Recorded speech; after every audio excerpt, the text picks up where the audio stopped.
पीले दांत वाली बहू। रंजना कभी ब्रश नहीं करती थी। उसे कितनी बार उसके माँ बाप ने डांटा, लेकिन उसका कोई असर उस पर होता ही नहीं था, जिस कारण से उसके दांत पीले पीले हो जाते हैं। शादी के बाद। अरे बहू, वैसे तो तुझ में कोई कमी नहीं है, पर तेरे दांत इतने पीले कैसे हैं बेटा? कैसे मतलब? कोई सर्जरी थोड़ी ना कराइए। वो तो क्या नाम, मैं ब्रश नहीं करती थी तो पीले हो गए। अब क्या करूं? आप कहें तो लाल करवा लूं या फिर काले? यार ये क्या है, क्यों माँ से लड़ रही हो? लड़ रही हूँ? अरे मैं लड़ रही हूँ या ये बोल रही है कि दांत पीले हैं, पीले। अरे तपस्या थोड़ी ना की है इन्हें पीले करने के लिए। बकायदा ब्रश नहीं किया है 20 साल तक, तब जाकर। छी, कैसी बात कर रही हो? ये उस वक्त तो पीले नहीं थे जब हम लोग तुम्हें देखने आए थे। अरे तब साफ करवा लिया होगा डेंटिस्ट के पास जाकर। अब देखो कैसे पीले पीले लग रहे हैं। रंजना सास की तरफ गुस्से से देखती है। फिर शुरू हो गई पीले पीले पीले। अरे पीले तो तब भी थे जब मेरे हाथ का रसगुल्ला उड़ा उड़ा कर खा रही थी और बोल रही थी, लड़की नहीं गुणों का खजाना दे रहे भाई साहब आप। खैर, अब वो लोग करते भी तो क्या करते, पीले दांत वाली बहू पल्ले पड़ी थी तो झेलना तो था ही। एक दिन कीर्तन में रंजना गाना गा रही थी। अरे कमला बहन, माँ का द्वार है, यहाँ तो सब शुद्ध होकर आते हैं, फिर अपनी बहू को ब्रश भी नहीं करवाती तुम। दूर से पीले पीले दांत भक्ति में बाधा उत्पन्न कर रहे हैं। अरे कोई 2 साल की बच्ची थोड़ी ना लेकर आई हूँ मैं बहू बनाकर। अच्छी खासी लड़की है, अरे कैसे करवाऊं ब्रश? ये तो उसे खुद करना चाहिए ना। अब माँ बाप तो इसके जैसे तैसे निपटा दिए, ये नहीं सोचा कि सास कैसे संभालेगी। सास बहू को लेकर घर आ जाती है, लेकिन सोच लेती है कि अब इसे लेकर कहीं नहीं जाएगी। अगले रोज बहू कहती है, अरे क्या हो गया, मंदिर नहीं जाना क्या? कीर्तन का वक्त हो रहा है। मेरी मधुर वाणी से कान्हा जी जागते हैं और सोते हैं। आप तो जानती है ना उनकी भक्ति में कितना मन लगता है मेरा। वो क्या है ना, तबीयत ठीक नहीं लग रही है मेरी, आराम करूंगी मैं। तबीयत ठीक नहीं लग रही? अभी तो मिथुन के गाने पर नाच रही थी आप, और अब बोल रही है कि तबीयत ठीक नहीं लग रही। अरे भक्ति में मन लगा लो सासू माँ, ऊपर जाना है, क्या मुंह दिखाओगी आप? हाँ? सास को बहू की बात पर गुस्सा आ जाता है। मैं क्या मुंह दिखाऊंगी, इसकी चिंता तो ना कर, समझी? अपने मुंह की चिंता कर, जो ये पीले पीले दांत लेकर हर जगह पहुंच जाती है। पता है लोग कितना मजाक बनाते हैं। ना जी ना, मैं नहीं जाना कहीं तेरे साथ। तो ये बात है, कोई ना, मत जाओ, मैं अपने कमरे में ही बैठकर भक्ति कर लूंगी। ऊपर वाला दांत थोड़ी ना देखता है, मन देखता है, भावना देखता है। और अरे बस बस, तू सब कुछ दिखा, बस ये सफेद चमकदार दांत ना दिखाना किसी को, है?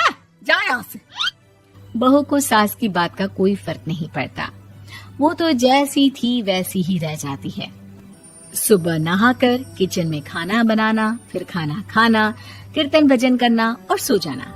एक दिन, माँ जी मैं सहेली के घर जा रही हूँ, शाम को लेट आऊंगी। हाँ हाँ तो जाना, मैंने कौन सा तेरी आरती करनी है घर पर बैठकर। रंजना सहेली के घर जाती है, जहाँ वो पार्टी में जाने की तैयारी कर रही होती है।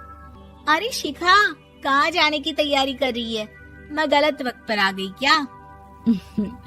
अरे नहीं यार, उल्टा सही वक्त पर आ गया। मैंने ये साड़ी और ज्वेलरी निकाली है यार, शाम को इनके ऑफिस की एक पार्टी में जाना है। बताना कैसा लग रहा है ये सब? नहीं यार, इस ड्रेस के साथ तो वो वाली ज्वेलरी अच्छी लगेगी। हाँ हाँ सही बोल रही है, मैंने ध्यान ही नहीं दिया। वैसे तो हमेशा से मस्त फैशन सेंस रखती है। तो बड़ा जाती होगी ना पति के साथ पार्टी में। रंजना कुछ नहीं बोलती, बस सोचती है कि यार काश ये बात सही हो जाती, पर मैं क्यों नहीं जाती पार्टी में? क्या इन लोगों की कोई पार्टी होती नहीं होगी? रंजना घर आती है और रात में पति से सवाल करती है, एक बात बताइए, आप मुझे किसी पार्टी में क्यों नहीं ले जाते? क्या आपके यहाँ ऑफिस में पार्टी नहीं होती? पति बेचारा क्या कहता कि दांत पीले हैं तुम्हारे इसलिए। अरे कोई पार्टी होती नहीं हम लोगों के ऑफिस में, तो कहाँ से लेकर जाऊं? और मार्केट, मॉल, कहीं वीकेंड घूमना, कहीं तो। अरे यार, सारे हफ्ते में एक छुट्टी मिलती है, तो सोचता हूँ कि आराम ही कर लूं। क्यों? रंजना मन मार के रह जाती है। पहले कभी सास के साथ मंदिर जाया करती थी, लेकिन वो भी सास ने ले जाना बंद कर दिया। घर बैठी बैठी रंजना बोर हो जाती है। तभी उसे आइडिया आता है और वो मायके जाने का सोचती है। सासू माँ, 2 दिनों के लिए मम्मी के घर जा रही हूँ। अच्छा अच्छा ठीक है, आराम से जा।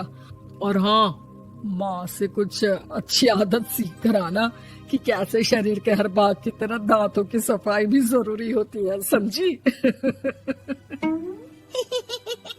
शुरू हो गई ना आप। वो लोग आपकी तरह नहीं है कि छोटी छोटी बात का बतंगड़ बना दे। उन लोगों के लिए मैं मायने रखती हूँ, ना कि मेरे पीले पीले दांत। रंजना माँ को बिना बताए उन लोगों को सरप्राइज देती है, लेकिन जैसे ही वो दरवाजे पर पहुँचती है, अंदर देखती है कि घर वाले कहीं जा रहे होते हैं। अब माँ, काश रंजना दीदी के दांतों वाली प्रॉब्लम नहीं होती, तो वो भी हम लोगों के साथ चलती ना बुआ जी की बेटी की शादी में। हाँ बेटा, लेकिन अब उसे कौन समझाए कि उसको उसके पीले दांत नहीं दिखते, लेकिन उसके आसपास के लोगों को कितना एम्बैरेसिंग फील कराते हैं। मुझे तो कितनी बार उसके स्कूल की टीचर ने शिकायत की कि उसके साथ कोई लड़की बैठना भी नहीं चाहती, और ना ही कॉलेज में कोई उससे बात करना चाहता था। लेकिन पता नहीं क्यों उसे ये बात समझ में ही नहीं आती। कोई कमी नहीं है उस लड़की में, बस यही कि दांत पीले हैं। वो तो भला हो जीजा जी और उनकी माँ का, जो दीदी को जैसी है वैसे ही रखा हुआ है। रंजना को अपने घर वालों की बात सुनकर बहुत दुख होता है।